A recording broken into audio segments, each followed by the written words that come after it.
Learn Japanese history. We are your navigators, Taro and Hanago. Today we're diving into a really crucial moment in Japan's history, the birth of its constitutional government. Yeah, it's all about how Japan got its first constitution and parliament, the Yeah. Imperial Diet. A massive step towards modernization. Absolutely. Understanding this is, well, it's fundamental if you want to grasp modern Japan and how it stepped onto the world stage. So after the Meiji Restoration, the leaders pretty quickly realized they needed a proper constitution. Right, as part of this whole modernization drive. Exactly. So in 1882, that's Meiji 15, they did something quite remarkable. They sent Ito Hirobumi and others off to Europe. To study constitutions, that sounds like a major undertaking. It really was. They were sent to basically study how constitutional systems worked in practice. Which countries did they focus on? They spent time in Germany, Austria, Britain, Belgium, really looking at the institutions, how politics actually functioned under a constitution. And they weren't just observing, right? They were learning from experts. Oh, yes. They attended lectures, listened to big names like Neist, Moss, Stein, even Herbert Spencer, getting the theory down too. Okay, so here's Japan, eager to learn and adopt these Western systems.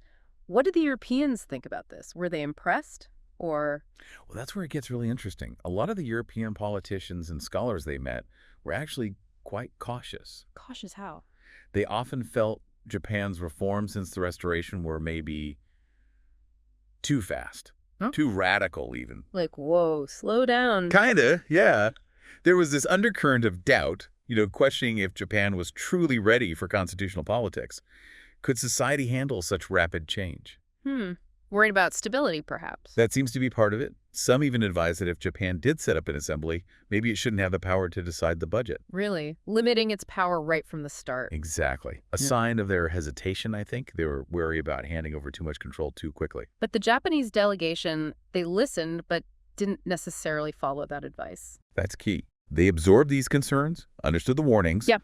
which was valuable in itself, learning about the potential pitfalls. Right. But ultimately, they decided Japan needed to chart its own course, even with those European reservations in mind. So Ito and the others come back in 1883, armed with all this knowledge and maybe some cautionary tales. What happens next? How do they start building this thing? Well, the first big step, led by Ito, was setting up the peerage system, the Kazokure, in 1884. The peerage, like nobility. Sort of. It gave titles to the old court nobles, the former feudal lords, but also importantly to people who'd really served the state during the Restoration. Ah, okay. And this was linked to the feudal parliament. Directly. This created the pool of people who would form the House of Peers, Yeah. the upper house of the Diet, laying the foundation. Makes sense. And wasn't there a big government reshuffle around then, too? Yes, absolutely. In 1885, they brought in the cabinet system, the Naikakusei. Replacing the older system. Right, the Daijukan system. The idea was to make the government more streamlined, more powerful, more modern, really. And Ito became the first prime minister under this new system. He did. But this first cabinet wasn't universally popular. Why not? Well, it faced criticism for being a Hanbatsu government, a domain clique, meaning a lot of the key players came from just two domains, Satsuma and Choshu, the ones who'd led the Restoration. Ah, so it looks like the same old guard, just with new titles. To some critics, yes. You had Ito himself, Yeah. Inoue Kaoru, Yamagata Aritomo, all Choshu, then Matsukata Masayoshi, Oyama Iwao, Saigo Sugumichi, all Satsuma. Right. Plus others like Yamada Akiyoshi, Choshu, Mori Aranori, Satsuma, Tanita Teiki from Tosa, and even Inomoto Takeaki, who was actually a former shogunate loyalist. But the core was very Satsuma Choshu heavy. Okay, so government structure is changing, but the actual constitution document is still being worked on. Exactly. While all this reform was happening, Ito was also leading the charge on drafting the Constitution itself. Who was he working with on that? He had a core team, Inoue Kawashi, Ito Miyoji, Kaneko Kentaro. And they also got advice from a German legal expert, Hermann Rosler. A German advisor. Interesting. Given their focus on Germany earlier. Makes sense, right? Yeah. They clearly valued the German model. So they draft it. Does it go public immediately? No, not quite. First, it had to be discussed and approved internally. Yeah. This happened in 1888 in the brand new Privy Council, the Smitsuen. And Ito headed that too. He was busy. Extremely busy. He was overseeing everything. Once the Privy Council approved it, then came the big day. February 11th, 1889. That's the one. The Constitution of the Empire of Japan, the Meiji Constitution, was officially promulgated, revealed to everyone for the first time. Okay, let's unpack this Meiji Constitution. What were its main features? What kind of system did it set up? Well, first off, it was what's called a kintai kinpa, a bestowed constitution. Meaning given by the emperor, not demanded by the people. Precisely. It was framed as a gift from the emperor to his subjects. That framing itself subtly reinforced his position. Right. And the emperor's powers under this constitution. They were pretty vast.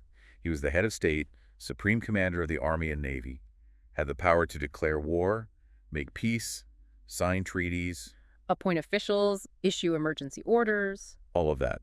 Sounds almost absolute, right? It does sound like a lot of power. But, and this is crucial, the Constitution also said the emperor would exercise these powers according to the provisions of the Constitution. Ah, so it wasn't absolute rule, there were rules. Exactly. It established a constitutional monarchy, in principle at least. There were limits defined by the Constitution itself. And what about the government ministers? Who were they responsible to?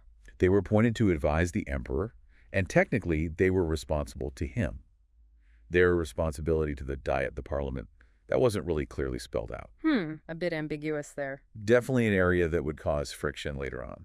Okay, and the Diet itself, you mentioned two houses earlier. Yes, the Imperial Diet was bicameral. Yeah. You had the House of Peers, the Kizokuin, and the House of Representatives, the Shugin. The House of Peers, that came from the peerage system you mentioned? Largely, yes. It included members of the imperial family, the nobles, Kotoku, some of the highest taxpayers in the country. So wealth and status played a big role. And also some members appointed directly by the emperor for their service or expertise, the Chokusen Jin. It was meant to be a more, maybe, conservative or experienced body. A counterweight to the other house. Potentially, yes. The House of Representatives, the Shugin, was made up of members elected by public vote. Elected, so democracy. Well, sort of. Early on, suffrage, the right to vote, was pretty limited. Yeah. Based on things like how much tax you paid. It wasn't universal male suffrage yet, let alone votes for women. Got it. And the powers of these two houses, were they equal? Largely co-equal, yeah. Yeah. Both had roles in debating laws and the budget. But their overall power wasn't as strong as, say, Japan's Diet today. Okay, so that's the government structure. What about the people? What rights and responsibilities did the Constitution give them? On the responsibility side, things like military service and paying taxes were outlined, obligations of citizenship. And on the right side, freedoms. Yes, it did grant freedoms and rights. Freedom of speech, publication, assembly, association, religion, the right to petition the government, hold public office. But were these absolute rights? No, and that's important. They were generally granted within the limits of the law. So laws could restrict these freedoms. Okay. It also guaranteed the protection of property rights and the secrecy of mail, things like that. Foundational stuff for a modern legal system. You also mentioned a separate law for the Imperial family. Right. Alongside the Constitution came the Imperial House Law Kushitsu Tenpen. What did that cover? It specifically dealt with things like how imperial succession worked, the emperor's enthronement ceremonies, the general running of the imperial household. Kept it separate from the main constitution. So taking it all together, the emperor's role, the diet, the rights, what was the big picture significance of this constitution? It was massive. It basically created a modern state structure centered on the emperor, yes, but it also formally recognized people's rights and gave them a way, even as limited at first, to participate in national politics through the Diet. A huge shift from before. Absolutely. And even though we look back now and see its limits compared to modern democracies, you have to remember, Japan was the first nation in Asia to have a constitution and a parliament like this, a real trailblazer. And the legal changes didn't stop with just the constitution, right? They needed a whole framework. No. The work continued. They started drafting other major legal codes, the civil code, the commercial code, essential stuff for a modern economy and society. Was that straightforward? Not entirely. The first draft of the civil code, which was heavily influenced by French law, that a French advisor named Boissonade actually ran into trouble. Trouble how? There was a big backlash called the Civil Code controversy. Critics argued it clashed too much with traditional Japanese customs and family values. So they had to rethink it. They did.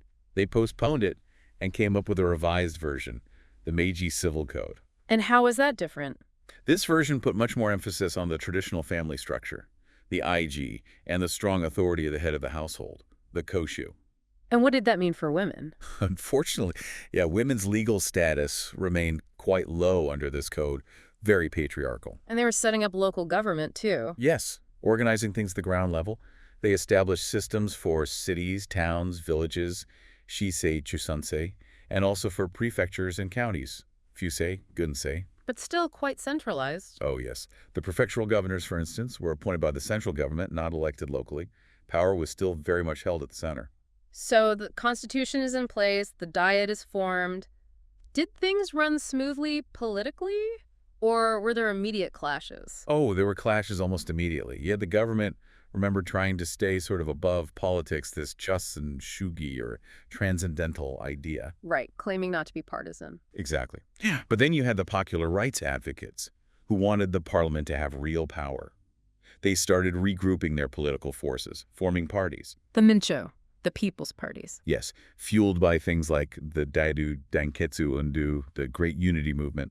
They wanted a stronger voice for the people in government. And what happened in the first election in 1890? Well, the Minchu parties, mainly the Liberal Party, Rikin Jitu, and the Progressive Party, Rikin Kaishintu, actually won a majority in the House of Representatives. Wow, right off the bat. So they challenged the government. They did. In that first Diet session, they went head-to-head with the Yamagata Aritomo cabinet, Over what? mainly the budget. The Minchu wanted lower government spending and tax cuts, especially the land tax, to help ordinary people's livelihoods. Sounds like classic political conflict. Did it continue? It did. The second Diet session saw more fighting over the budget. It got so bad that the next cabinet, under Masakata Masayoshi, actually dissolved the House of Representatives. Dissolved it, just like that. Yep. And then, in the following election, the government apparently tried some pretty heavy-handed tactics, like election interference, to try and stop the Mintu. Did it work? Not really, no. The Mintu remained strong. It showed the limits of just trying to suppress the opposition. So what happened then? Did they find a way to work together? Gradually, yes.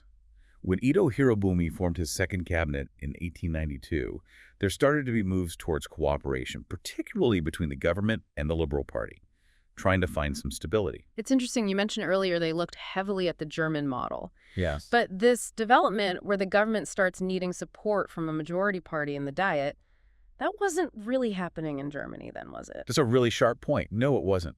The idea of party cabinets or a government based on a Diet majority, which Japan moved towards, especially later when Ito himself became head of a political party, the Rikken Zyukai that was a path Japan forged more on its own. So learning from Germany, but adapting it, evolving it in a uniquely Japanese way? Exactly. It shows they weren't just copying, they were building something suited to their own context, even if it led down unexpected paths. So wrapping this all up, what does this whole story, the creation of the Meiji Constitution and the early Diet, tell us about Japan today? Why is it important to understand? Well, I think the Meiji Constitution, for all its limitations from our viewpoint today, was undeniably a massive step. It created the fundamental structures for modern Japanese governance. The foundation. Absolutely. And the way it was created, the debates, the compromises between the desire for strong central rule and the push for popular rights. You can still feel the echoes of those tensions in Japanese politics and society today. It set the stage for so much that followed. It really did. And here's something to really chew on. Think about how those European powers were initially quite wary, maybe even doubtful, about Japan adopting constitutionalism so quickly. Yeah, that skepticism. Did Japan's determination to just go for it, to forge its own path despite those doubts, ultimately shape its unique development as a modern nation? And looking at Japan now, what parts of that original Meiji framework, those early compromises and structures, do you think still linger, maybe in subtle ways, in how things work today?